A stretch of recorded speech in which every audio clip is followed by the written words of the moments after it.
Good morning, ladies and gentlemen, and welcome to the Scott Simmons podcast. I hope you are having a wonderful end of your week this week. And today we're going to be doing part two of kind of this transition series. Part one, we talked about carelessness in ministry, and we talked about that last week. So if you haven't listened to that episode, go ahead and check that out.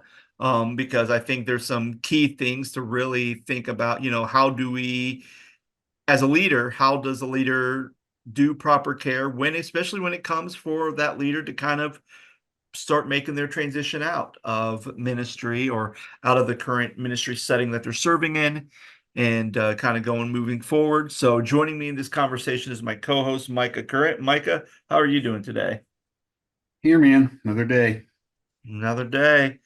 And you mentioned that before the podcast, like every time you record, you're in a new setting. And this is before using the background changer on Zoom when it's like, oh, I'm at the beach or I'm in space. I'm actually in my office today. Most of the time I'm at home, when I work from home on Mondays. But today we're recording on a Tuesday, as of the date of this recording, and I'm actually in my my office, if Ah, you would call it. yes. So Yep. Yeah. So yeah, and it's interesting because I think now just with technology and advances, like you could pretty much record mm, anywhere, anywhere. I mean, you can do Zoom on a tablet or a phone or laptop, anything. As long as you have service Absolutely. Wi-Fi, you're good to go. Yeah, pretty soon you'll have your holographic phones, and the next thing you know, I can do Zoom meetings with a little light shooting up from my phone going, hey, or my watch going, hello. So, uh, goodness. But anyway, before we dive into our topic, stories gone wild. I know we had some crazy stories about carelessness and whatnot last week. So, since we're talking about kind of good transitions, like any strange stories of transitions in general, or bad transitions, or um, whatever that may be. Yeah, I think I shared this story before, but I wasn't completely sure. But my wife and I got married in 2015, and we were both. So I was living in Ohio before we got married, and Alicia was living in South Carolina. We both took jobs in North Carolina. I was a worship pastor at a church, and she took a job at the university there, one of the universities there.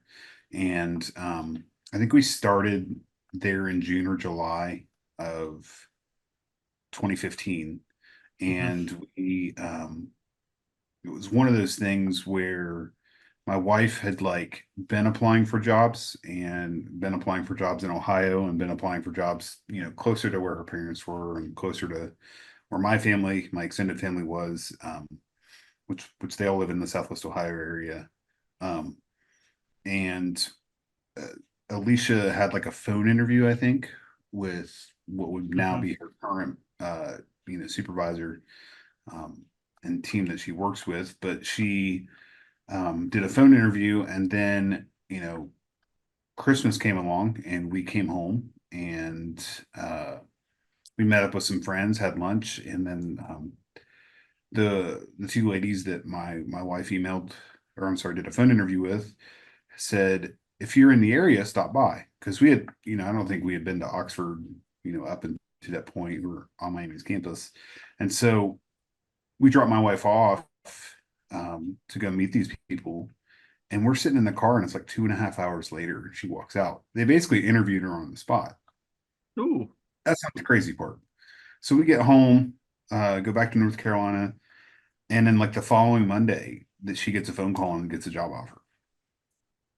And so I got a job offer to be an interim worship leader at another church, in Southwest Ohio at the same time. And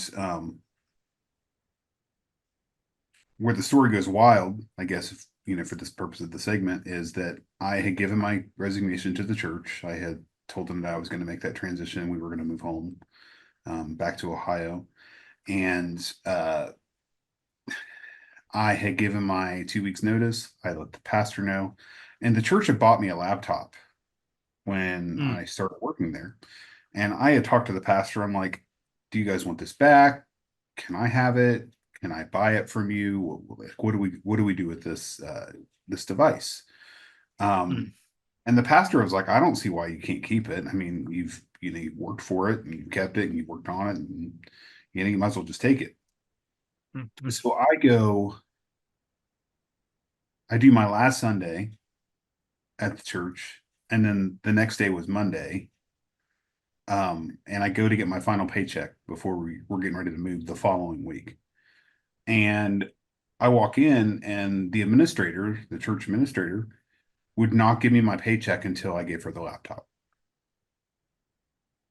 And Huh.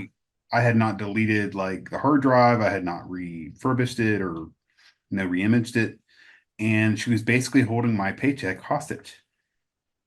So I called the pastor and I was like, "Hey, you said this was cool. What am I supposed to do?" And he told me flat out, it's not worth it. You might as well just give her the computer. And I was like, okay. So I'm sitting there in the sanctuary of the church, like Googling how to reimage my machine and delete all my stuff and store it on a Google Drive and, XYZ, and trying to get rid of all these files so that I can wipe this computer out so that I can get my last paycheck to help pay for us to move home. If that's not a sign that you need to make a transition, then I don't know what was. It just, in the moment, Scott, it just further solidified that we were making the right choice. And Yeah, and that church has since closed. oh well, there you go. So well, and the weird thing about that story is there definitely was some type of clear communication problem because if the pastor's saying you're good and no one else has said like, oh, by the way, actually you're not good. I made a mistake.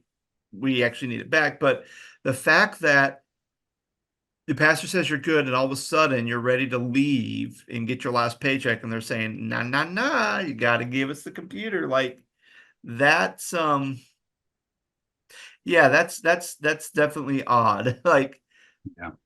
that's definitely odd. You know, it's always interesting when you think about transitions within summer camp ministry because a lot of times you don't have a lot of times like if you're working for since it's like a seasonal job. So if I'm working a seasonal job and unless somebody was acting really egregiously dumb, um most of the time that person will just ride their job out until the end of like summer camp. And then after that, like it's usually up to the director or the person's doing hiring would just basically like, yeah, we're not going to have you back next year because, there's some issues or some problems. But it takes very few do you have to tell people mid camp sorry, you got to go. And I had an experience because it was right after I graduated high school and I wanted to be on staff. So the way I kind of did it was I wanted to counsel the whole entire summer. So I counseled the whole entire summer. It's my first time counseling ever, so I didn't know anything. And here's how funny it is. First time counselor, I'm 19 years old. And I talked to the director. I go, oh, do I need to come to this counselor training camp? And he goes, how old are you? I go, oh, I'm 19. He goes, no, you don't need to. Never counseled before in my life.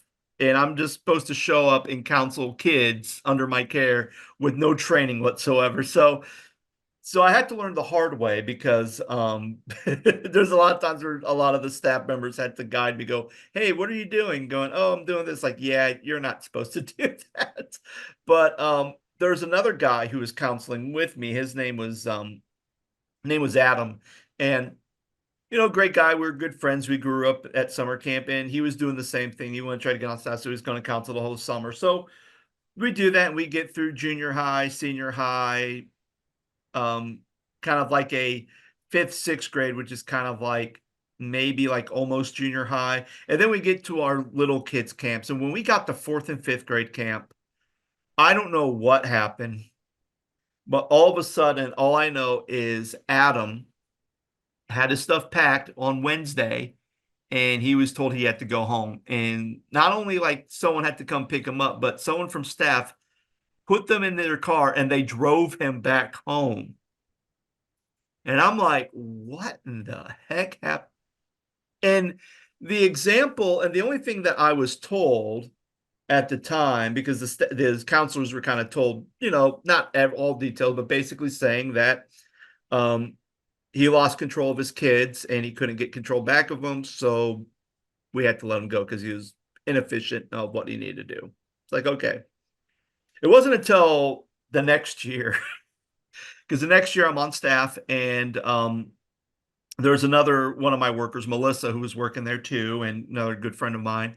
And we're sitting there, we're talking, and we're just talking about different things. And she kind of mentioned Adam's exit. And I go, oh, yeah, what happened with that? He goes, well, my brother was in his cabin, and apparently um, he would he would make fun of the kids. And then when it would come to be free time or whatnot, he would go and hang out and do whatever. Even during crash time, he would go into other people's cabins and wouldn't even be in his own cabin. And then when the kids were being too rowdy, he would yell at them to behave, even though he wasn't even there. He was just doing whatever. And I guess the last straw by Wednesday, like the kids were basically telling Wade, who was the director, and some other people saying, we're not listening to this guy. We're not going to do what this guy says because he's never in the cabin with us. He's there to sleep, but he's never there during craft time. He's never with us during sessions. Like he's not here. So we just don't listen to him because we don't respect him. And it made sense when Wade told me, yeah, the thing about fourth and fifth graders is they're really honest. If they don't like you, they will tell you they do not like you. And sure enough, because of neglect, was why he was told he was escorted home and never made it to be on staff that summer. So I just thought that was just so strange, just how, oh, we're going to just take this guy home now because he's ineffective at his job. It's like, oh, that's weird. Could this happen to me? What's going on? But no, it was, yeah, it was just very weird. I never saw someone like during the summer saying, oh, you got to go because you're not a good counselor. So, but the fact that he made it all the way to, because fifth and sixth grade was the second to last camp, and then we had fourth and fifth, and then the camp season was done. So he made it all the way to like the almost the second to last week of summer camp, and totally blew it for him. So yeah, Well, every camp ministry that I've ever worked for, we've had like orientation and training and all those things, like you were talking, yeah. and I But was, see, that's the funny thing because Adam actually had training because he was a counselor before, and I never did, but yet somehow I knew what I was doing. well, and to be honest, if you've never had any sort of like you never worked at, let me say it again. If you've never worked in any sort of educational setting or ministry setting, especially Yeah. with teens and children, like I could understand that, but like it's really not that hard. You make sure that they do what they need to do. You make sure they shower, you make sure they eat, you make sure they get sleep. You know, we always, so when I was doing summer camps regularly, like, could you, well, I don't know how Camp Marengo did it because I didn't work at Camp Marengo. I worked at Camp Yeah. Leaven. But we did, I think it was high school was the first week. And then Hmm. we had Camp 3-5, which was like a Monday through Friday or a Monday through Thursday. And then we had a Friday, Saturday overnighter with kindergarten through second grade. Hmm. And then we did middle school camp. The third week was middle school camp. And so we as a team always dreaded middle school because middle school is the rough ages, right? You're talking about like, oh, you want to be my boyfriend or girlfriend, you want to hold hands, I'm not going to wear deodorant, I'm not going to take a shower. This person's mad at that person, this person stinks, this person didn't wash their hair, they think that swimming is a bath, like it every thought imaginable, hormones, puberty, all those things all at once. And so um, the staff was always ready to pull their hair out by the time we got to middle school and through middle Hmm. school. So was it that way with you guys with Marengo or? No, so the way our weeks work is the first week was staff orientation and we got the camp set up. So that was the first week. Then the first official week with campers was junior high. We did that first. Well, I guess what I meant before you finished that is like, was junior high the worst week of all of them? Like as far as age group? You know what?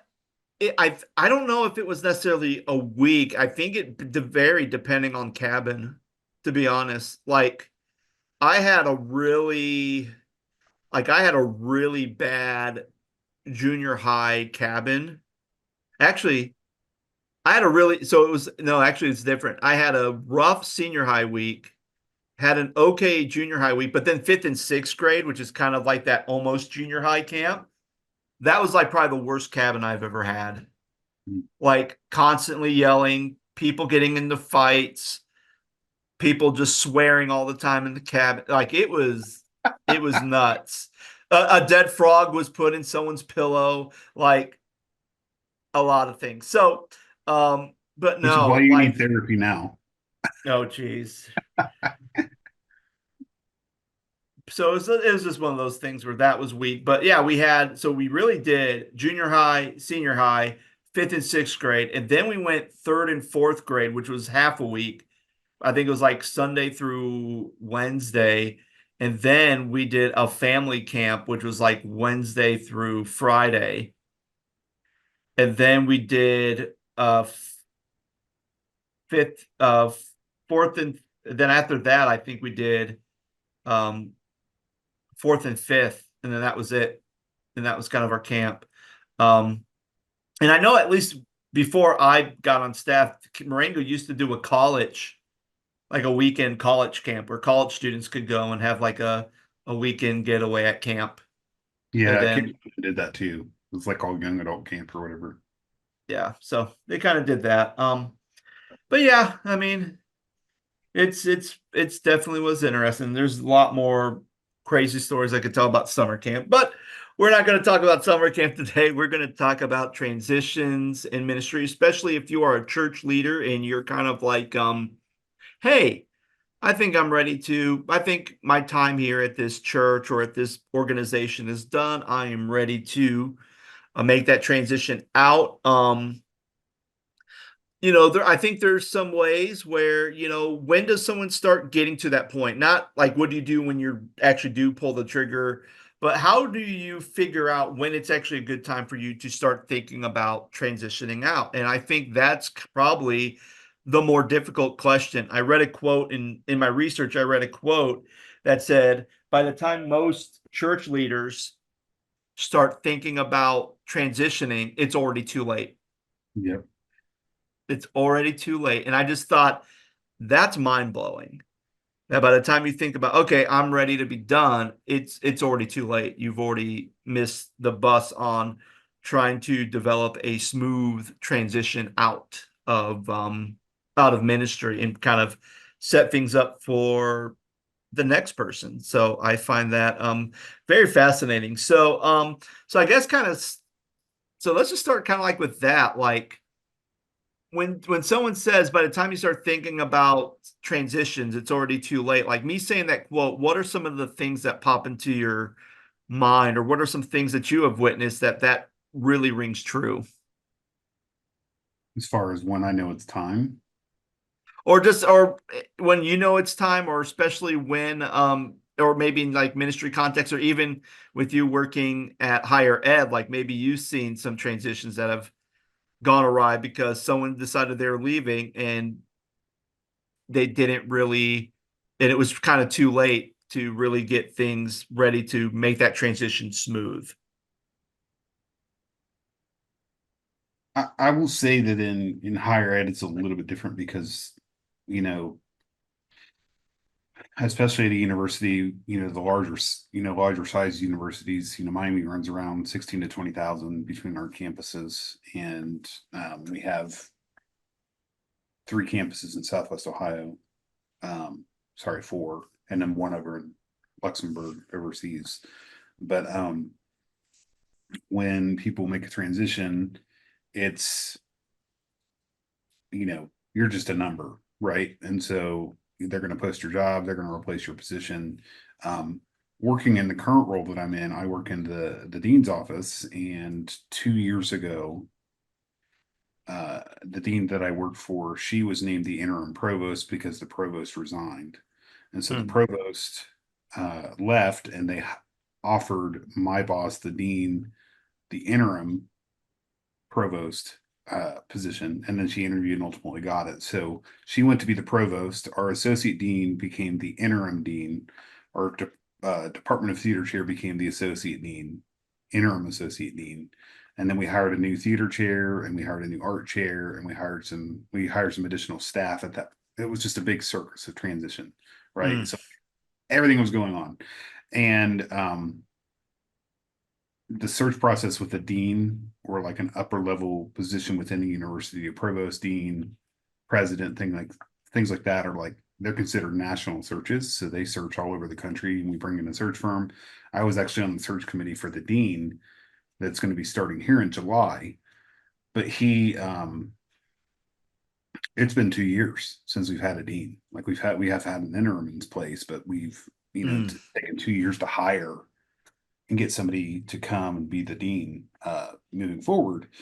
But in respect to transitions, like it's interesting because I can give my 2 weeks tomorrow for the job that I'm in, and then I could just walk away, and they wouldn't give to. I don't want to say that they wouldn't care. My staff Hmm. might care, but like the university is a large machine, probably wouldn't even blink an eye.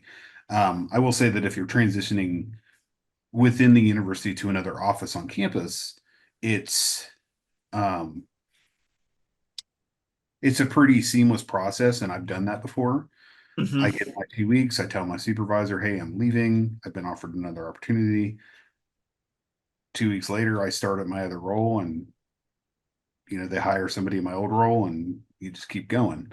Hmm. Um, but in respect to ministry, I've seen it done, a number of ways. I've seen it done good. I've seen it bad. I've seen it done terrible, right?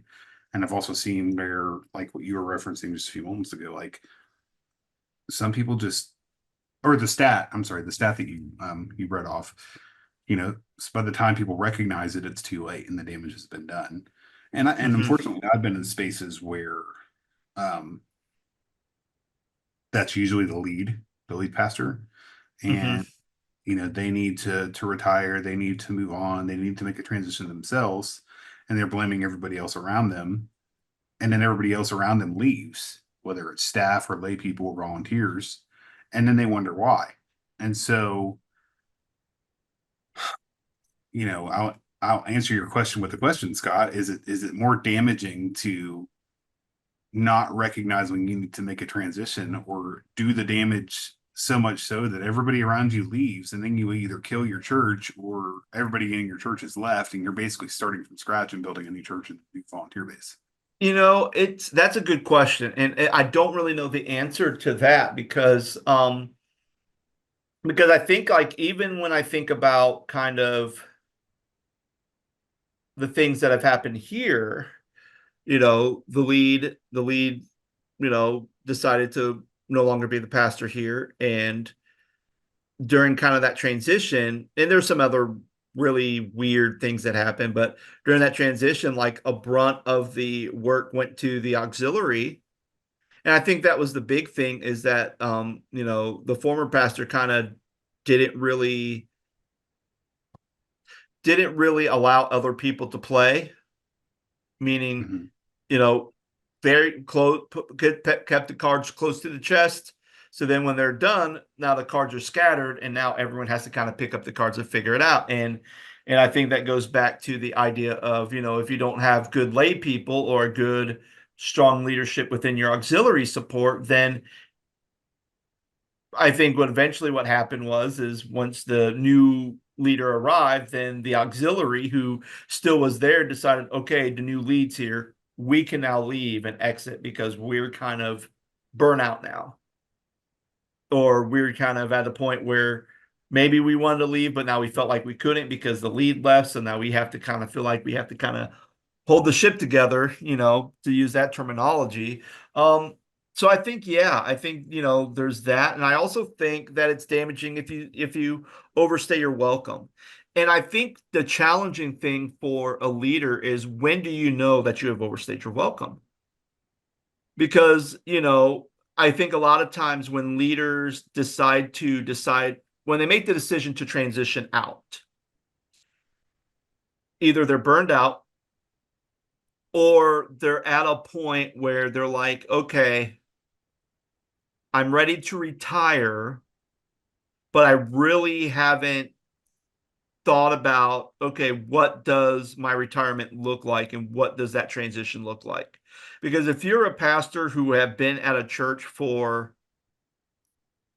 a long period of time, like over 10 years, and you're at the point where you're ready to retire, um, then there really should be no excuse to really start thinking about your transition way before you make your retirement announcement, way before you even tell your elder board that you're thinking about retiring. Um, and I think a lot of times when for healthy transitions, the best way is to start thinking about transitioning when you're at the top. When you're at the top of your game, when you're at the top of your ministry, that's when you have to start thinking about, okay, things are good, things are going great. Now what would happen if, what would happen when I do decide to leave or I do decide to retire or vice versa? Like, how do we navigate that? And I think that's and I think in some ways why pastors struggle to think about it when they're on top of their game, because they're probably not thinking at that moment, well, it's time for me to leave. You don't go win the Super Bowl and decide, okay, I'm done. We're not I'm going to leave. Like the whole team leaves now after they win the Super Bowl. Like it doesn't go like that. Usually they want to try to do another run. They want to try to see how long they create dynasties. To use sports analogy here, but the idea of thinking about transitioning out of ministry when you are at the height of your game is difficult for a lot of pastors, because you go, well, there's still more I can do. There's things are going great. We're growing, whatever things we tell ourselves that convince us to stay, um, is different when you're kind of towards the tail end of ministry versus when you're right in the middle of your ministry. Yeah, that's a great point too. And, my wife and I have always, when we're thinking about a transition or making a transition, especially in church ministry, um, after pretty much solidifying that we need to make this transition, um, there's a little bit of a grieving process, but at the same time, that you have to keep reminding ourselves that there were people here before us doing this stuff, doing ministry that were at this church. B, there were people here while we were here and they've been great to us and great for us and vice versa. And then C, there's going to be people after us when we leave. Mm-hmm. Like there's Yeah. going to be, unless the church completely shuts its doors. Um, Yeah.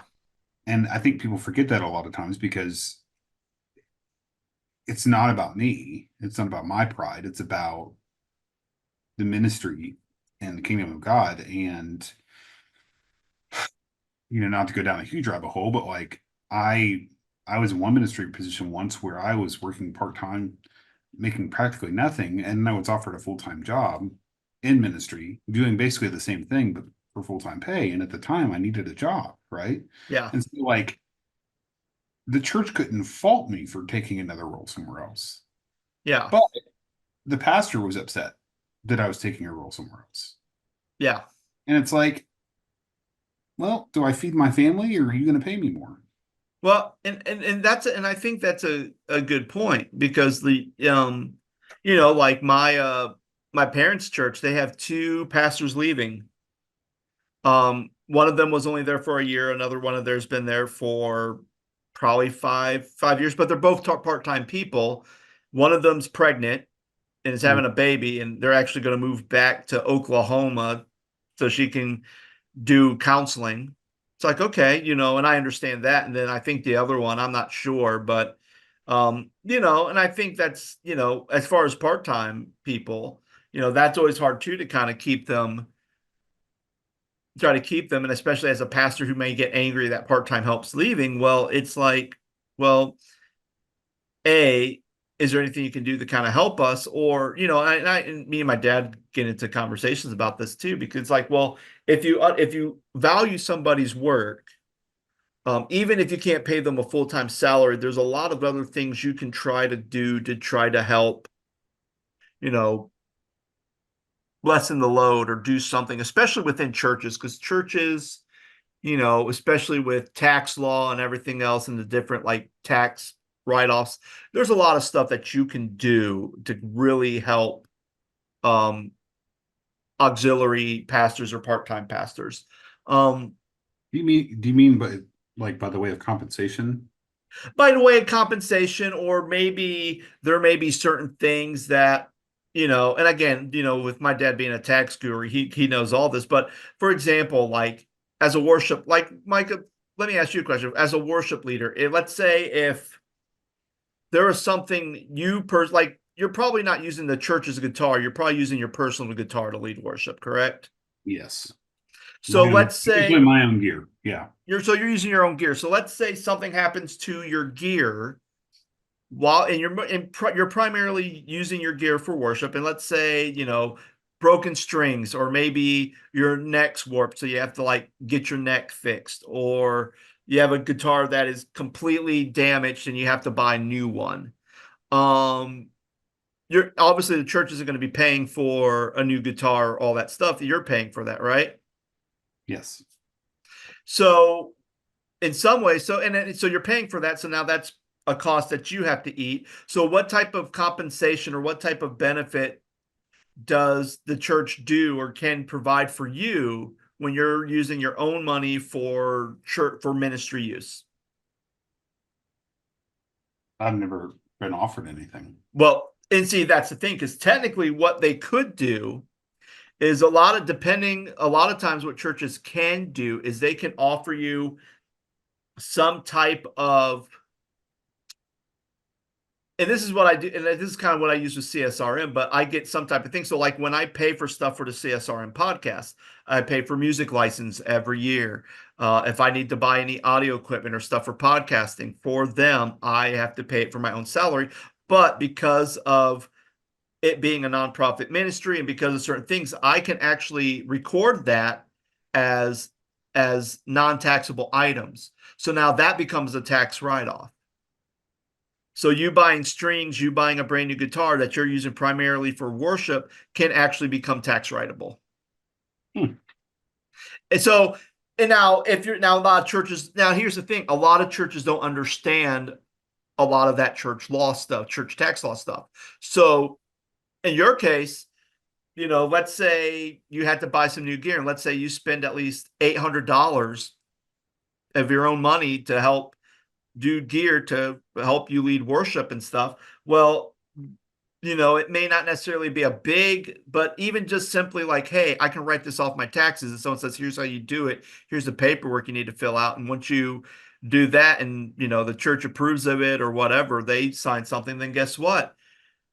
When you have to file your taxes, there's now at least $800, or whatever the taxable amount of that is. That's now coming back to you to kind of help you. It's not much, right? But at least it shows something that, hey, we care about you and we do care about you. So we want to try to help you in some way. So this is one of the easiest ways we can do to help you as a worship leader to be able to keep you around on a part-time thing, but also try to lighten up the financial load that you're dealing with when you do have to do some gear repair that's your personal stuff and not the church's equipment. Um, but anyway, but yeah, I think when I think about the idea of when it's appropriate to start transitioning out, I said before, transition when you're on top. So what does it look like? So I think one of the things you have to ask yourself, like, okay, I'm on top of my game. What's the next 3 to 5 years going to look like from here? And kind of project yourself. If you feel like that, hey, in the next 3 to 5 years, I think I might be ready to transition out of ministry, then that might be kind of the things like, okay, let me start taking the steps to think about, okay, what does a healthy transition look like? How do I communicate that to my elder board? And I think again, what does the bylaws say about transitions? Like, is succession possible within your church dynamics? Um, is and if not, then what are some other things? So, like Church of God, since a lot of times most Church of God churches, they don't do a lot of succession. A lot of times it's, well, once the pastor leaves, you get a pulpit committee together, you search for a pastor, and then the congregation votes on that person if for them to be called as their pastor. So so if you're in that type of system, where a more of a called system, how do you do a smooth transition in that system? If you're in an appointed system like the UMC, and you're a pastor of the UMC and you're thinking, in probably the next 3 to 5 years, I'm thinking about retiring, then what are some things that you could do, even though you have no choice of who the pastor is going to be in there? It's really the superintendent of your district that's going to choose. Is there anything that you can do as a pastor to be able to say, okay, how can I do this transition well in an appointed system? And I think when you really start navigating or you're looking down to it, I think whether you're a called system, whether you have a succession system, or whether you have an appointed system, there are ways that you can do really healthy, smooth transitions that's going to prepare the church for future success, instead of kind of having these dip moments where you're kind of either without a pastor, or you're just now trying to get cozied up to the new pastor, and kind of in that weird, like, dating flirtation stage in ministry, to be able to say, okay, we trust this person, let's follow them to see where God's leading this person, where they're leading the church. It's a lot. It's a lot. And I think of the next question is like, well, okay, well, what's one thing you can do? Where, I mean, now the succession system's pretty simple, because you're usually picking your successor, or you're finding someone to succeed you, whether that might be an associate, whether that might be an auxiliary pastor, or maybe it might be another pastor in the area that you know of, that that they're going to be looking for a church in the next 5 years and think they may be a good fit. Or you may be that pastor saying, hey, I'm retiring in 5 years. I think you would be great. I think you'd be a good fit to lead this church into its next life cycle, even if they're employed at another church. But again, 3 to 5 years, you can start having that conversation, and maybe that person may be like, I'm not interested. It's like, okay, but you can start kind of building a list of people that you think Well, at might least, be good.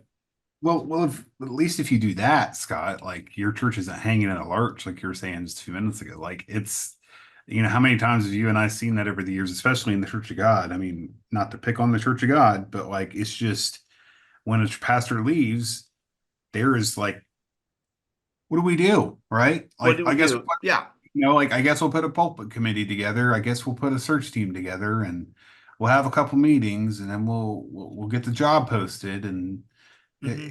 just drag their feet on everything. And then Well, churches end up doing without a pastor for a couple of years, and then it's to the detriment of the church, and then like it's this vicious cycle. And if the church isn't healthy, as we talked to Jeanette Flynn about several times, hmm. uh, it's just this never ending unhealthy circle when pastors leave and they go through this process again and end up spending statistically more time without a pastor than they do with a pastor. Yeah. Well, and what's interesting, because I don't, my parents' church, they had a pastor that left, Hmm. left abruptly, and it wasn't, it was more of the, and it was just a very interesting situation.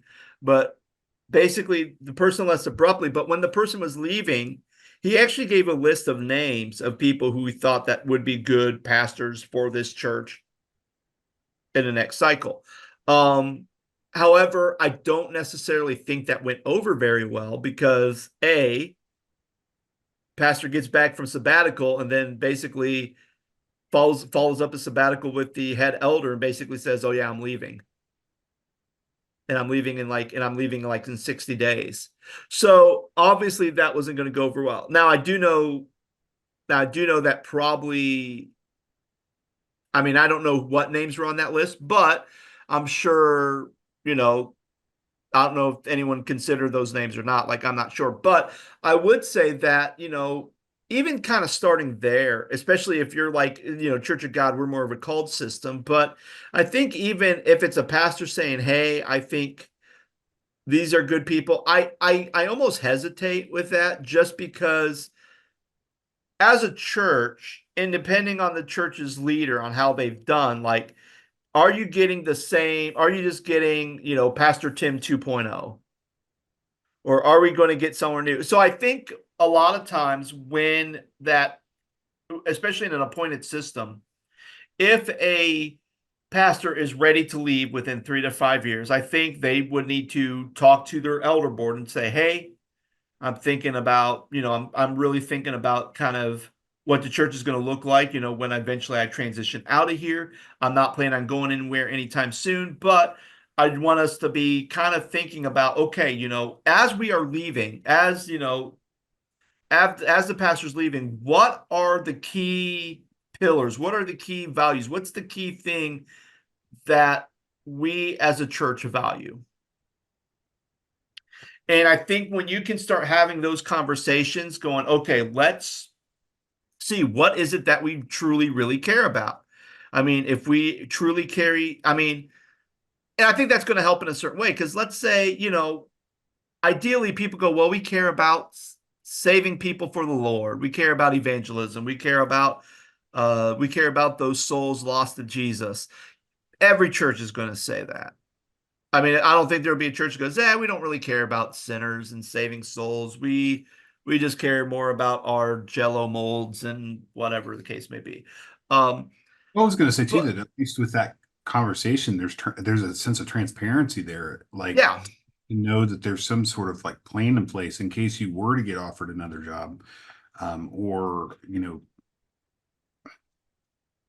be interesting to hear your pastor's point of view, hmm um, topic, knowing like in the United Methodist Church, it's a appointed system like we've talked about over the last couple of episodes, but like they kind of just know and they make that transition. And not all churches are like that, but yeah, but the fact that you know 3 to 5 years out saying I think it of in two lenses, right? One, you feel like God's calling you to, let's say you're a youth pastor and you want to be a lead pastor. God's calling you and, you know, moving you on to the next thing and the next assignment. And like the whole contingency plan or the lead pastor retiring thing is not always going to be a thing.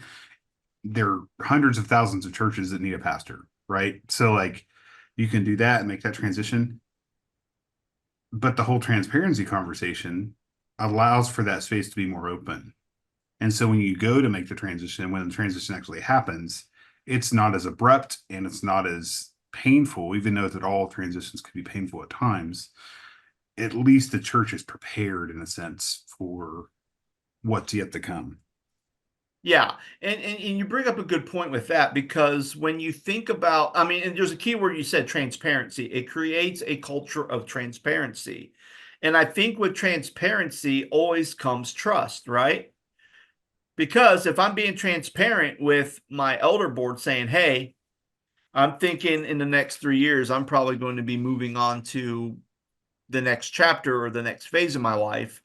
Um, you know, let's see what we can do. And even if we're having this conversation way before about what do we value, because and I mean, I'm going to be very I mean, I may be a very like on the surface thing, but let's just say one of the things that we find that we value is, our congregation is not really open or receptive to modern or contemporary music.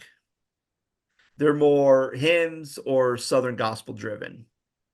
So if we understand that's kind of the culture of the church, and that's kind of something that is a very big key component of the church, or maybe it's a huge sacred cow in the church.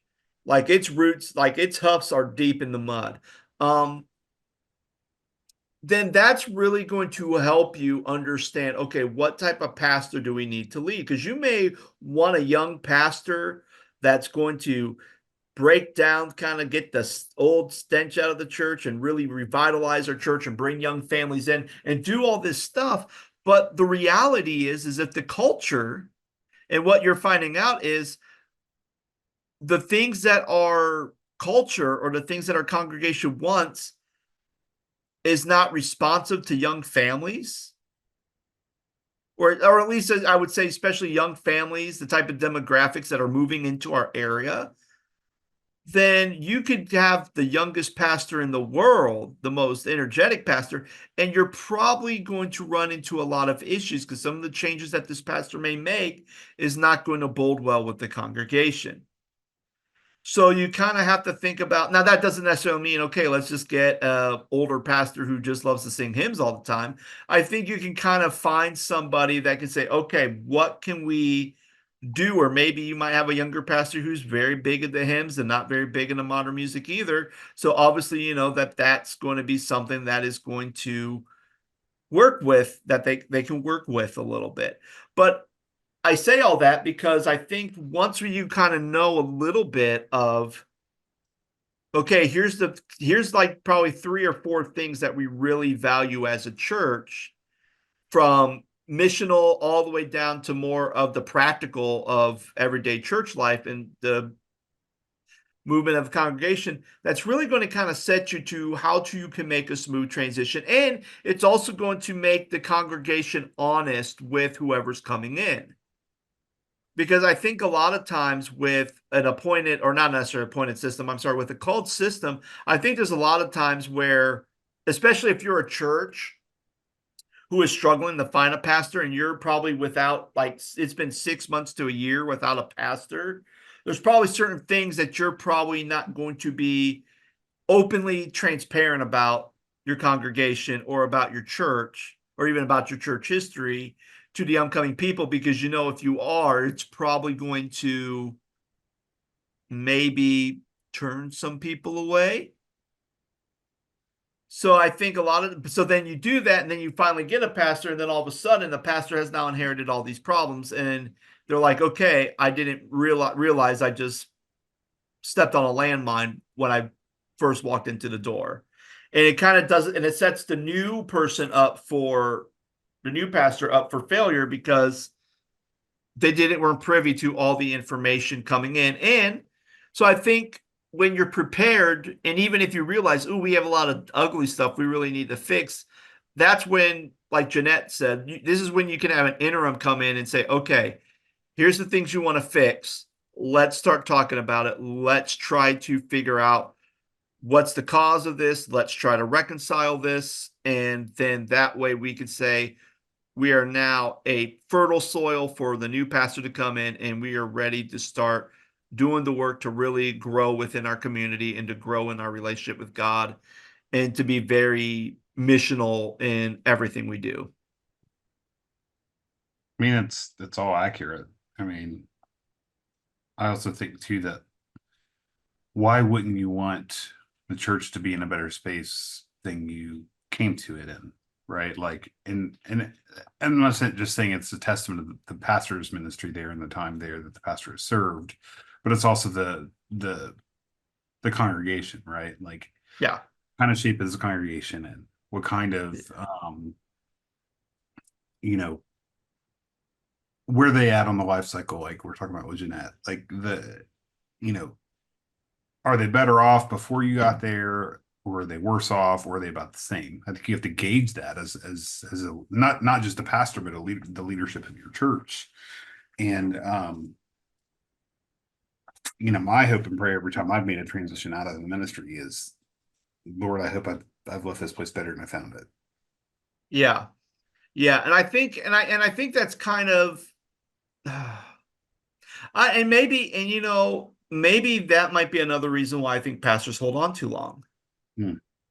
I mean, because you mentioned it, I've mentioned it. I think it's always every pastor. No, I don't think any pastor that comes into a church setting says, man, how can I really screw this place up? I mean, no one says that. They always want to say, hey, how can I leave this better than how I found it? And I think for a lot of times, like, when a new pastor comes into a church, the first thing they're going to do is they're going to go and they're going to try to do whatever they can to build those relationships, to kind of build trust within the congregation, and to start thinking about, okay, what can we as a church do to really fulfill the mission that God has given this church? And you go from there. Towards the tail end of that person's ministry, they may get to a point where they're like, this place is a mess. And it could be a mess due to the pastor's leadership. It could be a mess because of congregational personalities. There's a plethora of reasons why it can be a mess. And I think when the pastor is ready to leave, there's almost this sense of panic, like, okay, I can't do this anymore. I'm going to leave. So what can I do to fix the problem? Right. Or at least try to make it look presentable for the next person to come in. Let's sweep the dirt under the rug. Let's hide the skeletons in the closet. Let's, at least spray some Febreze in the room so it doesn't smell bad in here. Like, you do something, right? And so I think in some ways, if someone's ready to leave or they're feeling burned out, they go, man, this place is a mess. I should really try to figure it out. And if I'm being honest, I'm almost kind of curious how many pastors had that mindset when the pandemic hit. I mean, I think there's a lot. I mean, we see statistics where a lot of ministers kind of left to right in that 2020, between 2020 and 2022, kind of left ministry and transitioned out, some for good, some went to different churches, some decided to, maybe take more of a lesser role in the church or whatnot. But I'm very curious about that, because I think a lot of times, and I know, and at least I can speak for me, I knew that when I was ready to be done in Virginia was about 2019, and I was already looking at, what's out there. Yeah. Once 2020 hit, there was a part of me that felt like, well, I kind of need to stay, because if I was to leave during the pandemic, what would happen? Right. And in some ways, as I think back on it now, like that was probably not wise of me to do. I mean, I probably should have been more proactive, or maybe more honest, like, hey, I'm done. Like, I'm done. Like, I can help you guys through this pandemic. I can do whatever I can, but I'm done. Like, Well, I and also think too that, Scott, like, to your point, it's great to be honest and transparent, but at the same time, it also depends on the DNA of your church and the yeah, leadership, and right? that's, yeah, Like, you absolutely. could you could tell the church tomorrow that you're done and you've been there for 15 years and you've had 15 wonderful years, or at least you thought, and then you give your resignation and the church says, no, you're done today. Or, And yeah, turning your keys, you're done right now. We're finished. and I think that's what makes transitions so messy within religious organizations, because you know even though you have a bylaws, and sometimes the bylaws say certain things, but not all bylaws are very good. Mm.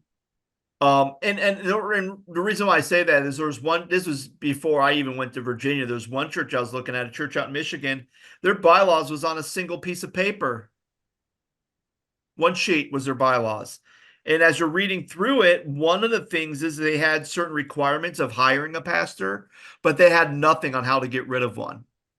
Because whenever this church was founded, they had like some type of tetrarch system or something, which they believe that when someone is called by God, that they are the pastor there until they decide they want to leave. Which, if I was the pastor of that church and I felt like, hey, I can do whatever I want, or I could, even if I was behaving badly and not even showing the characteristics of Christ in that church, there was nothing in their bylaws that said that they could get rid of me. And I think one of the reasons why I didn't get the job is because I called that out. I go, hey, I noticed that you can't really get rid of a pastor. Like what happens if a pastor's acting a fool? And no one could give me an answer when I asked that question. So it's like, yep, okay, well. So I mean, but yeah, I mean, I think it really goes down to the DNA of your church. And I think that's why, as a pastor, when you're transitioning out, you want to try to set the next person up with as much success as you can, even if they're walking into a mess.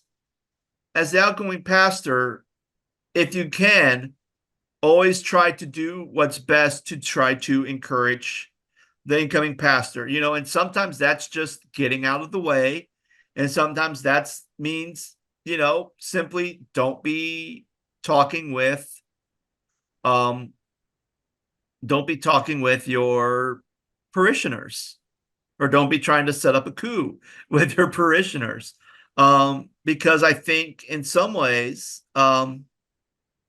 that's kind of detrimental to the new person coming in trying to do the ministry that God's called them to do.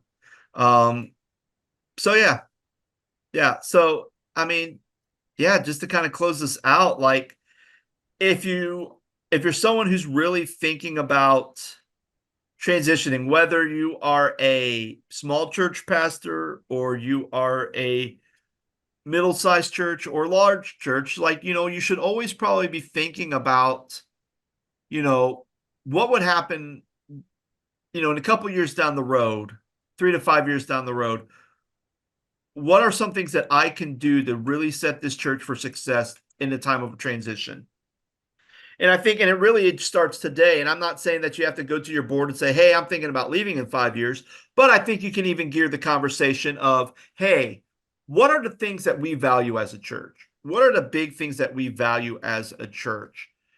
Because that's really going to help your elder board, your pulpit team, to really think about, okay, we need to find a leader who values these things, because this is kind of what we as a church value. So if someone has the same set of values, they can easily transition into this thing very smoothly, and we can go forward from that. And that's even good, because even if we talked a lot about retirement, but let's say if you have a pastor that gets really sick and passes away, then that's kind of going to make your transition bumpy. But if that pastor is very good at talking to the congregation or talking to your leaderships in the church and saying, hey, what are the things that we really value as a church? Then even if that pastor is bedridden, fighting cancer, or has passed away abruptly, then at least there's going to be a grieving process. There's going to be a mourning process. But at the same time, there has been work done to say, okay, as a church, we know what we value. We've already done this. We don't have to sit there and do a survey of congregations like, well, what would you like to see in a pastor? Because I think a lot of times when we start asking the congregation, what do you like in a pastor? You're not going to get like those core values of what you believe. You're going to go, well, I want someone who we want young. We want someone who has kids.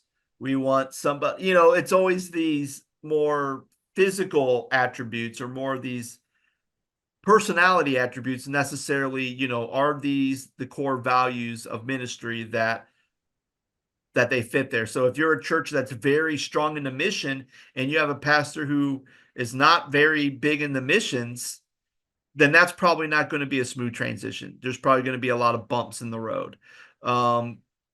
So those are some things that really, I mean, if you're a church that's very transparent about everything, then you want to have a pastor who's very transparent with everything. And I think that's something that, you know, if you have that in writing, if you've done the work to be able to do that as a pastor who's going out, then you're really going to start really setting a strong foundation for a smooth transition when that time comes for you to transition out. Yeah. All right. Well, that is going to do it for us, friends. So thank you so much for listening. And we would like to know about your transition stories. Are you somebody who has really set up your congregation for a smooth transition? And if everything went well, we would love to hear those stories. We'd like to hear, especially we'd also like to know what system you're part of. If you were a church that does succession? Are you a church that's more appointed, or are you a church that does like a call system, meaning your congregation has to vote on somebody? Like, if you are a pastor in any of those and you've had an experience of a very smooth transition, we would love to hear those stories. Again, you can send us an email at our website, thescottstedman.com, or you can just put a comment on our social media pages or our YouTube channel, and we will definitely read those on the air. So, friends, thank you so much for listening. I hope you have a wonderful weekend, and we'll be back on next week with another episode. Take care. Thank you for listening to the Scott Stedman Podcast. The Scott Stedman Podcast is made possible by support from our listeners. We thank listeners like Patty and Scott, whose support goes to this podcast's continual growth and maintenance. If you want to support this podcast, you can do so in a number of ways. First, feel free to give us a 5-star rating if you enjoyed this episode and share it with your friends. If you'd like to financially support the Scott Stedman Podcast, you can go to the website ko-fi.com/the Scott Stedman Podcast. That website again is ko-fi.com/the Scott Stedman Podcast.